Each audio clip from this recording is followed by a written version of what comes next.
ngapain sih buka-buka baju? Celananya juga dibuka. Dia ngapain sih? Sumpah rontoknya banyak banget. Itu cepitannya ketinggalan. Gue ambil deh cepitannya. Ini rambutnya sampai separah ini loh, sampai masuk-masuk wastafel. Aku ujar deh kakak, ini jepitannya ketinggalan. Oh, makasih ya kak. Rambutnya rontok parah banget ya kak? Iya, aku tuh rambutnya rontok parah banget tuh.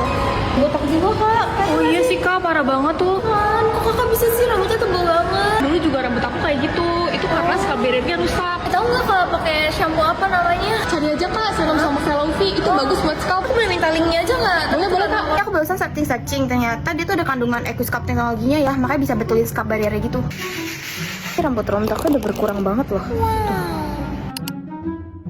Rambut aku tuh udah nggak pernah rontok-rontok lagi nih tuh. Rambut aku sekarang udah jadi tebel tuh. Udah nggak botak lagi.